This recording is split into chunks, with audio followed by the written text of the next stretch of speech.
కడప జిల్లా జమ్మలమడుగు సాయి శివాని ఫంక్షన్ హాల్లో సోమవారం వైకాపా అధినేత జగన్మోహన్ రెడ్డి ఆదేశాల మేరకు బాబు షూరిటీ మోసం గ్యారంటీ కార్యక్రమం నిర్వహించారు.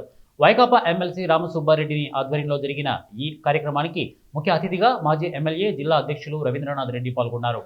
అనంతరం ఆయన మీడియాతో మాట్లాడుతూ ఆచరణకు సాధ్యం కాని హామీలు ఇచ్చి అధికారాన్ని చేపట్టిన కూటమి ప్రభుత్వం వాటిని విస్మరించిందని అన్నారు. చంద్రబాబు నాయుడు మాత్రం తాను ఇచ్చిన హామీలను పూర్తి చేశామని చెబుతూనే ఈ హామీలపై ప్రశ్నించిన వారికి నాలుక మందమని ఎదురుదాడికి దిగడం విడ్డూరంగా ఉందని అన్నారు. అధికారంలో ఉన్నా లేకపోయినా వైకాపా ప్రజల కోసం పోరాడుతూనే ఉంటుందని తెలిపారు. హామీలని చెప్పి 143 హామీలు అడిషనల్గా ఇచ్చి ఈ రాష్ట్రంలో అధికారంలోకి వచ్చేదానికి ఎన్డీఏ కూటమి వాళ్ళు చెప్పిన పరిస్థితి మనందరికీ కూడా బాగా తెలుసు. సో అవన్నీ కూడా గాలికి వదిలేసిన పరిస్థితి.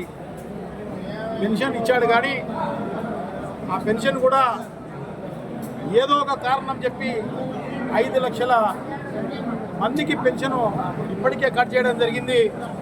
ఇంకా కూడా సాధికారిక సర్వే అనేది జరుగుతోంది. ఇంకొక 10 లక్షల పెన్షన్లు కూడా పోయే కార్యక్రమం జరుగుతుంది. పెంచడమేమో 1000 రూపాయలు పెంచున్నారు కానీ సో ఈ రకంగా కాంపెన్సేట్ చేసే కార్యక్రమం చేయడం జరిగింది.